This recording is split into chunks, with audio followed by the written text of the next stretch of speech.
So friends, जैसा कि हम बात कर रहे थे भूतों से पंगा महंगा पड़ सकता है, इसी सिलसिले को आगे बढ़ते हुए आज के इस एपिसोड में एक और कहानी आपके साथ साझा करूंगा। मेरे एक क्लाइंट का किस्सा है दोस्तों। भूत भी बलात्कार कर सकते हैं दोस्तों।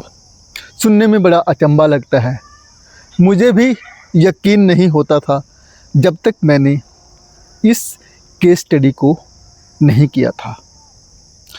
तकरीबन 2014 की बात है।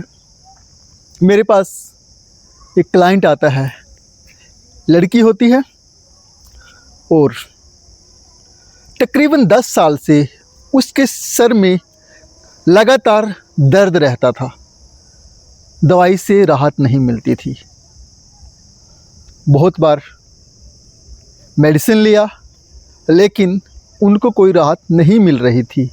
तो एक बार किसी के रेफरेंस से मेरे पास वो आए, मैंने जस्ट उनको हीलिंग किया और उससे जैसे ही मैंने अपना हाथ उनके सर पर रखा तो उनको काफ़ी ज़्यादा रिलैक्सेशन महसूस हुई।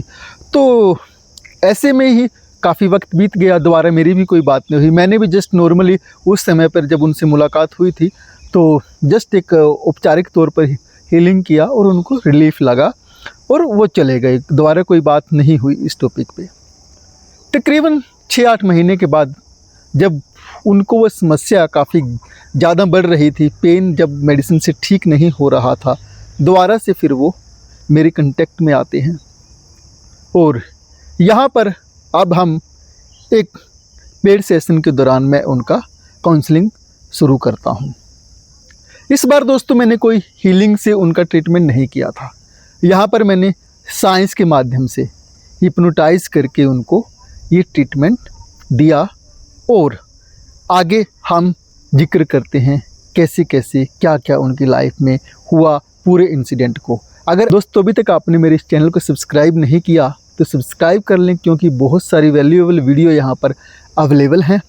तो बात करते हैं दोस्तों, जब मैंने उनको ट्रांस में ले जाकर देखना शुरू किया, उनके भीतर एक सोल मौजूद थी। उस सोल ने अपना इंट्रोडक्शन बताया कि पिछले 7-8 साल से वो उनके साथ हैं, यानी कि शायद वो लड़की उस वक्त पर 9th स्टैंडर्ड में पढ़ती थी। कैसे वो सोल उनके साथ आई?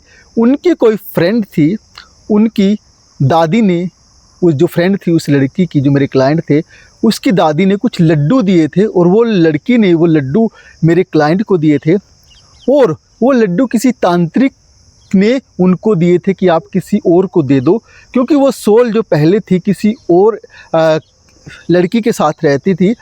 तब उसकी दादी ने किसी तांत्रिक के माध्यम से वो लड्डू मेरे क्लाइंट को दे दिए और वो सोल तब से उस लड़की के साथ रह रही थी। और दोस्तों उस सोल ने मुझे बताया कि उनकी जो डेथ है एक रेलवे ट्रैक के नीचे आके हुई थी। वो यहाँ पर भटक रही थी आत्मा और वो उसके शरीर को अपना घर बना चुकी थी। काफ़ी लंबे अरसे से 8 से 10 साल से उस लड़की के साथ ये सोल रह रही थी।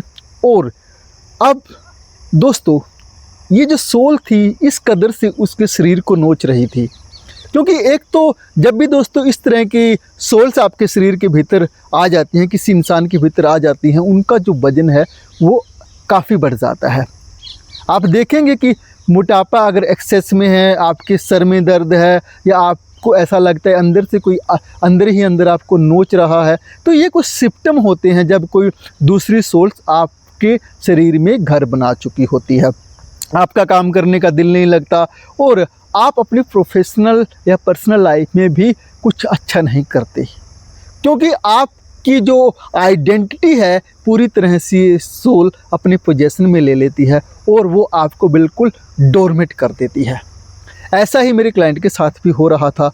जीवन में कहीं भी आगे नहीं बढ़ पा रहे थे, क्योंकि उस लेवल से उनकी जो फिजिकल प्रॉब्लम्स थी वो ज़्यादा बढ़ जाती हैं ऐसे में, कुछ बीमारियों के रूप में। क्योंकि ये सोल्स क्या करती हैं दोस्तों, आपको निठल्ला बनाकर ये सुस्ती मारने का आनंद लेना चाहती है। कुछ करना इनको अच्छा नहीं लगता, बस खाना पीना और सोना ही जब कोई दूसरी सोल्स आपके शरीर के भीतर आ जाती है तो ऐसा बिहेव जनरली तौर पर देखा गया है।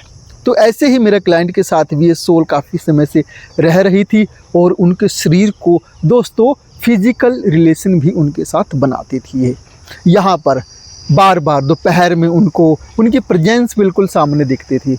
रात भर उनके साथ एक जद्दोजहद में वो रहती थी, उनके साथ इस ढंग से वो इंटरेक्शन करती थी उनके साथ कि उन्होंने मुझे सारा कुछ बताया बाद में। पहले जब मैंने ये सेशन उनका कंडक्ट किया तब तो मुझे ये सारी जानकारी नहीं थी, लेकिन यहाँ पर जब हमने पूरा सेशन किया और उस सोल को बाहर भेजा, फिर उनकी लाइफ के बारे में मैंने जानना शुरू किया कि आपके साथ क्या क्या हो रहा है यहाँ पर। तब विस्तृत जानकारी उन्होंने दी कि मुझे रात रात भर ये सोल सोने नहीं देती, पूरी तरह से मुझे की फिज़िकल अपीयरेंस उनकी आती है और इस तरीके से मुझे नोच नोच के खोखला कर दिया है। किसी के साथ ही इंसिडेंट में शेयर भी नहीं कर सकती। होता है दोस्तों, किसको बताएं ऐसी प्रॉब्लम, क्योंकि इंसान यहाँ डरता है अपनी सामाजिक रेपुटेशन से। कोई भी इंसान है ना तो कोई विश्वास करेगा ऐसी चीज़ों पर, और बताएं भी तो बताएं किसको। ये सारा इंसिडेंट हमने उनको काउंसलिंग किया दोस्तों, उनको ट्रांस में ले जाकर तकरीबन 3 सेशन लगे इस पूरे एपिसोड में इन को ट्रीट करने में, पूरी तरह से इनको कंप्लीट रिलैक्सेशन देने में 2 से 3 महीने का समय भी लगा था। और लेटर ऑन कुछ हमने जो सारे का सारा प्रोसेस था दोस्तों हिप्नोसिस के माध्यम से किया। इसमें मैंने हीलिंग की टेक्निक्स यूज़ नहीं की, क्योंकि दोस्तों साइंस के तौर पर भी हम इन सब प्रॉब्लम्स को ठीक कर सकते हैं। जब कोई अदर सोल्स आपके भीतर अगर एग्जिस्ट करती है, चाहे फिर हम इसे हिस्टेरिया कहें, साइंस अलग अलग टर्म्स में डिफ़ाइन करती है, लेकिन दोस्तों यहाँ पर मुझे जो कंक्लूज़न मिला, मुझे जो समझ लगी वो क्या थी, उसके बारे में भी मैं आपके साथ जिक्र करने वाला हूँ अभी। एक तो ये दोस्तों कि ऐसे केसेस में जहाँ पर क्लाइंट को अपना पूरा होश बना रहता है, तो उन केसेस में मैंने देखा है कि वहाँ पर जो दूसरी आइडेंटिटी है वो हम कह सकते हैं कि साइंटिफिक या हिस्टेरिया है, बीमारी हो सकती है, क्योंकि उनको साथ ही साथ अपनी आइडेंटिटी का भी पता रहता है और साथ ही साथ जो वो आइडेंटिटी एट दैट टाइम उनके भीतर मौजूद है उसके बारे में भी, उस घटना के बारे में भी उनको खबर रहती है। लेकिन जहाँ मैं बात करूँ दोस्तों ये हम कि यहाँ पर कोई भूत उनके साथ है, वहाँ पर जो सामने वाला बंदा जिसके अंदर वो सोल्स रहती है, उनको अपनी आइडेंटिटी उस समय पर बिल्कुल याद नहीं रहती है। ये मैंने काफ़ी सारे केसेस में देखा कि जिन केसेस के अंदर ये देखा गया कि जो क्लाइंट अपनी अभी की आइडेंटिटी और जो आइडेंटिटी एट दैट टाइम उनके भीतर है उसको दोनों को एक साथ स्मरण बनाए हुए है। तो यहाँ पर मुझे जो लगता है कि ये साइंटिफिक कोई डिसऑर्डर है या कहें कि मानसिक बीमारी है दोस्तों। लेकिन यहाँ पर इंसिडेंट में जो अदर सोल्स, डोमिनेटिंग सोल्स उसके भीतर है, सिर्फ उसकी आइडेंटिटी ही रहती है, और जो उनकी प्रेजेंट आइडेंटिटी है जब हम ट्रांस में लेके जाते हैं वो प्रेजेंट आइडेंटिटी को रिकॉग्नाइज नहीं कर पाते, कोई भी बात को वो याद नहीं रख पाते। तो मुझे लगता है कि ये जो केस हैं ये भूत प्रेत के हो सकते हैं।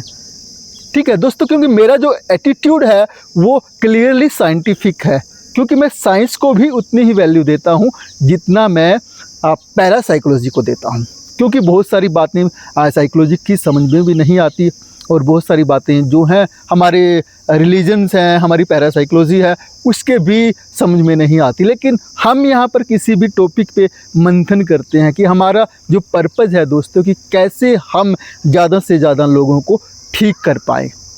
मकसद ये रहता है चाहे वो किसी भी तरीके से ठीक हो दोस्तों। साइंटिफिक अप्रोच अगर लगानी पड़े तो हम वो भी लगाते हैं, अगर हीलिंग की अप्रोच लगानी पड़े तो वो भी लगाते हैं, और साइनर्जी से इफ़ेक्ट बढ़िया आ जाते हैं। कई बार हम क्या करते हैं, साइंटिफिक अप्रोच भी लगाते हैं, हीलिंग भी लगाते हैं, और इसके अलावा हम माइंड की प्रोग्रामिंग भी करते हैं। जैसे क्लाइंट को ज़्यादा से ज़्यादा बेनिफिट हो उस तरीके से हम कोशिश करते हैं कि अपने क्लाइंट को ज़्यादा से ज़्यादा बेनिफिट कराया जाए। तो दोस्तों ये इंसिडेंट था मेरे एक क्लाइंट का कि कैसे एक सोल उनके शरीर को नोच नोच कर खा रही थी, कैसे उनके फिज़िकल यूज़ करके वो सोल उनको परेशान कर रही थी। काफ़ी लंबे समय तक वो क्लाइंट मेरा पीड़ित रहा, तो कहीं दोस्तों आपका कोई अपना या आप इस तरह के किसी इंसिडेंट से परेशान तो नहीं हैं, तो आप किसी साइकोलॉजिस्ट की हेल्प ले सकते हैं, या फिर आप तांत्रिक और किसी बाबा के पास जाने की ज़रूरत नहीं है। आज की इस दौर में दोस्तों बहुत सारे साइंटिफिक रिसर्चेस अवेलेबल हैं। मेरे जो मेंटोर हैं उन्होंने बहुत सारे केसेस, तकरीबन 95 केसेस जो हैं 95% केसेस जो हैं दोस्तों वो हिप्नोसिस के माध्यम से ठीक किए जा सकते हैं इस तरह की बीमारियों के। तो आप भी किसी साइकोलॉजिस्ट से मिलें, किसी साइकेट्रिस्ट से मिलें, इन सब समस्याओं का समाधान आपको मिल सकता है। चलिए फिर मिलते हैं इसी तरह की जानकारी के साथ अगले एपिसोड में एक नई कहानी के साथ।